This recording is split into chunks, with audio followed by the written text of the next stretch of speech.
Have you been to Express lately? People can't get enough of their clothes. They're like instant confidence boosters. The jeans come in a temp control fabric that keeps you comfortable no matter the weather.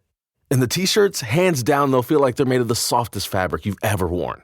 And get this, the suits have stretch and look sharp. Like, what? How do they do that? Everyone's raving about the newest looks from Express. Just check out the 5-star reviews.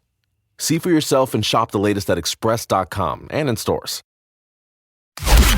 Forensic Psychology is a podcast that provides an illuminating window into the workings of the criminal mind. Now, here's your host, Dr. Carlos.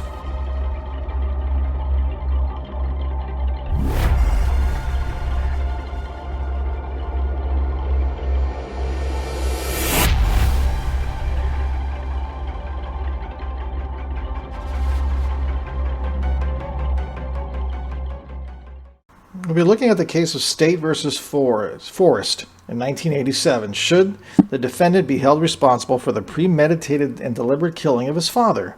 It's a little bit more complicated than it sounds, though.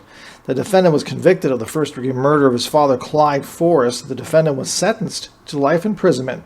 In his appeal to this court, the defendant brings forward 3 assignments of error. We find no error in the defendant's trial. We therefore leave undisturbed the defendant's conviction and life sentence.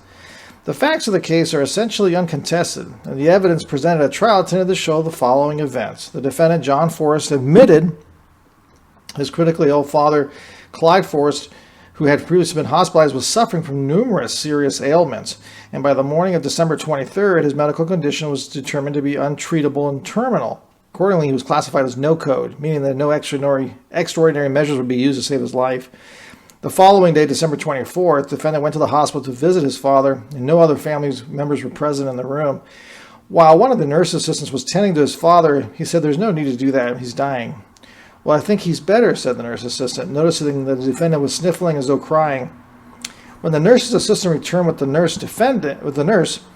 defendant once again stated his belief that his father was dying, and the nurse tried to comfort him, telling him, I don't think your father is as sick as you think he is. The defendant, very upset, responded, "Go to hell. I've been taking care of him for years. I'll take care of him."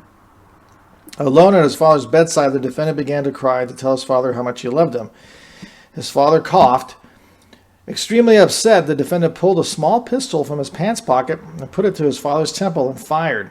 He subsequently fired 3 more times and walked out of the hospital corridor, dropping the gun to the floor just outside his father's room. Following the shooting, the defendant, who was crying and upset, neither ran nor threatened anyone. Moreover, he never denied shooting his father either. At the close of the evidence, the defendant's case was submitted to the jury for one of 4 possible verdicts: first-degree murder, second-degree murder, voluntary manslaughter, or not guilty. After a lengthy deliberation, the jury found the defendant guilty of first-degree murder.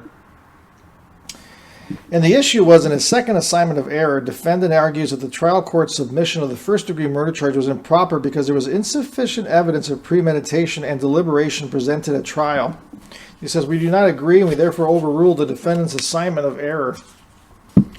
The reasoning was the first-degree murder is the intentional and unlawful killing of a human being with malice and with premeditation and deliberation. Premeditation means that the act was thought out beforehand, but no particular amount of time is necessary for the mental process of premeditation. Deliberation means an intent to kill, carried out in a cool state of blood, in furtherance of a fixed design for revenge or to accomplish an unlawful purpose, and not under the influence of a violent passion, suddenly aroused by lawful or just cause or legal provocation. The phrase cool state of blood means that the defendant's anger or emotion must not have been such as to overcome his reason. So many of the circumstances we have held to establish a factual basis for a finding of premeditation and deliberation are present. It is clear, for example, that the seriously ill deceased did nothing to provoke the defendant's action. Moreover, the deceased was lying helpless in a hospital bed.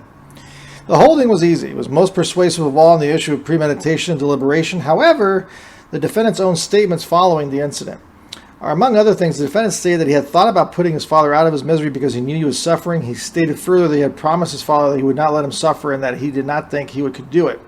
He could just not stand to see his father suffer anymore. These statements, together with the other circumstances mentioned earlier, make it clear that the trial court did not err in submitting to the jury the issue of first-degree murder based on premeditation and deliberation. Accordingly, the defendant's assignment of error is overruled. There was one dissent. The dissent says almost all would agree that someone who kills because of a desire to end a loved one's physical suffering caused by any illness, which is both terminal and incurable, should not be deemed in law as culpable and deserving of the same punishment as one who kills because of unmitigated spite or hatred. Yet the court's decision in this case essentially says there's no legal distinction between the two kinds of killing. Our law of homicide should not be so roughly hewn as to be incapable of recognizing the difference.